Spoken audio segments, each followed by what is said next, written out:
everyone, welcome back to my new vlog. के छ तपाईहरुको हालखबर? आयो सबैजना सन्चै हुनुहुन्छ होला, म पनि सन्चै छु।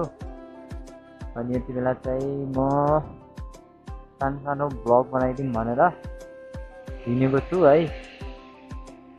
अनि भ्लग बनाउनु चाहिँ यता जाने यो बाटो चाहिँ म पहिला पनि हिँडिसकेको थिएँ, भ्लग गरिसकेको थिएँ, त्यही पनि फेरि पनि गरौँ भनेर हिँडेको। त्यहाँ हिजो रातभरि पानी आएको थियो अनि यसो कस्तो भयो मूल के होला यसै पर हिँड्न लाग्यो। अब हेरौँ कस्तो हुन्छ, जस्तो हुन्छ त्यस्तो हेरेर माया गरिदिनु होला है।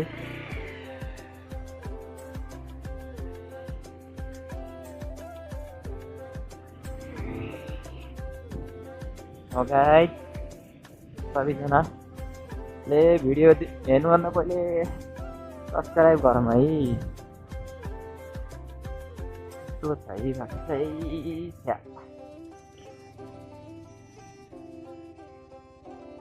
हिलो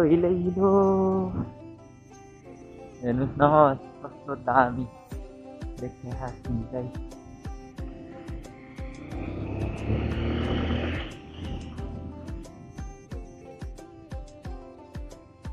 एउटै बाटोमा नि कति गराएको भन्नु होला है।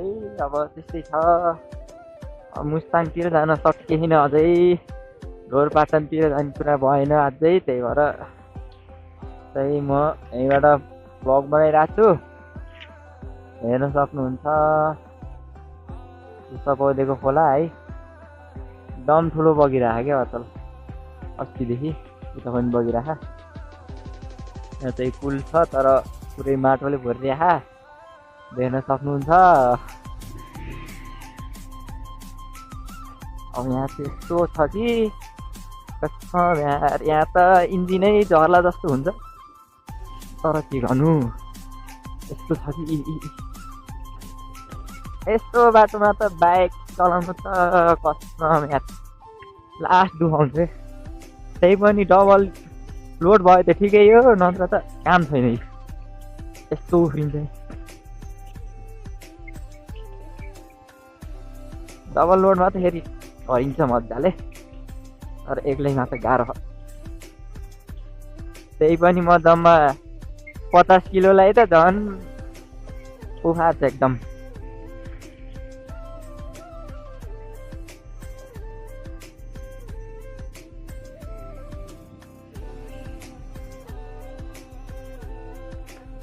यो स्पिडै नदेखाएर झ्याउ हुन्छ कि लास्टै के हुन्छ जति बनायो उति हुँदै हुन्न। हुन त अलिक पुरानो भएर पनि होला यस्ता बिग्रिराख्ने होइन। नयाँ किन्न त अब त्यस्तै भइरह है। अब बाबालाई एउटा नयाँ किनौँ भन्नु पर्यो, अब के भन्नुहुन्छ।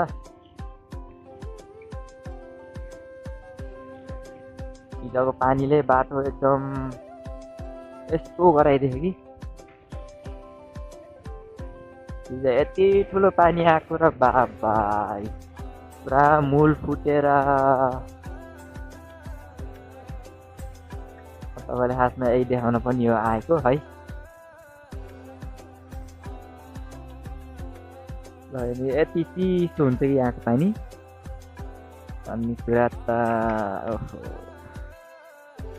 ल हेर्नुहोस्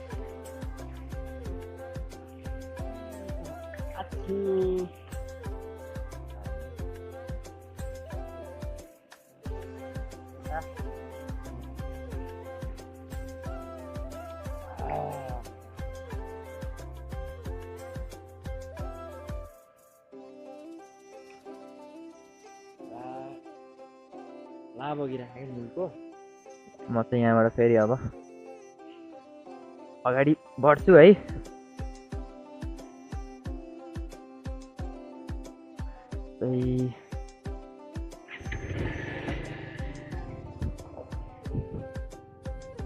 गाइस यता खोला छ यत्रो,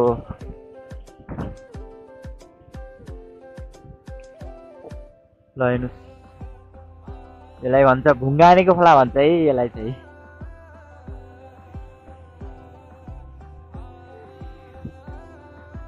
जे होस् बर्खा लागेको छ यता चाहिँ, तर के गर्नु बर्खा नलाई पनि भएन है।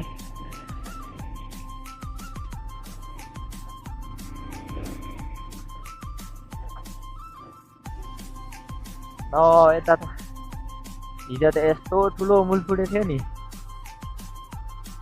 यहाँबाट निस्केको थियो पानी, यहाँबाट निस्केको थियो पानी हिजो राति, अहिले त सुकेछ पुरै, यस्तो खोला बगेको थियो यहाँ।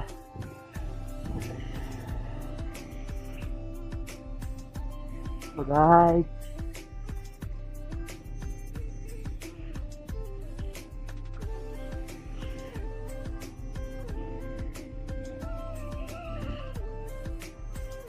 अफरोडमा सोलो राइड गर्नुको मजाखेरि यस्तो छ कि कसम 150मा, 150 भन्दा 220मा त झन् मजा। के आवाज आइरहेको पछाडिबाट,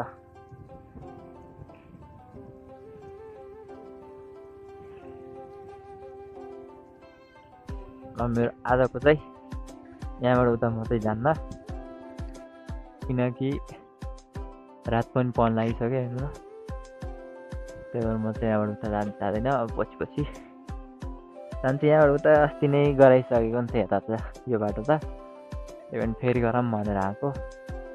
अहिलेको मौसम चाहिँ ठ्याक्कै यस्तो भयो, रातभरि यस्तै हुन्छ, भोलि बिहानदेखि पानी आउँछ।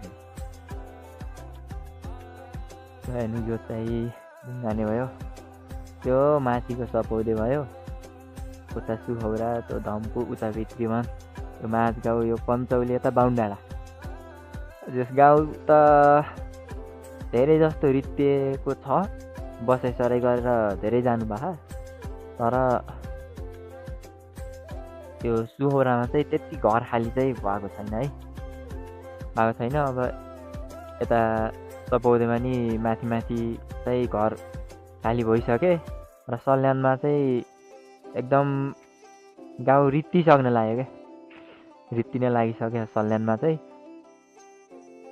अब के नपुगेर जानु छ पनि, अब त्यही हो गाइज। अब चाहिँ म सल्यानको भ्लग बनाउँछु अब यो हप्ताभित्र, 1 हप्ताभित्रमा।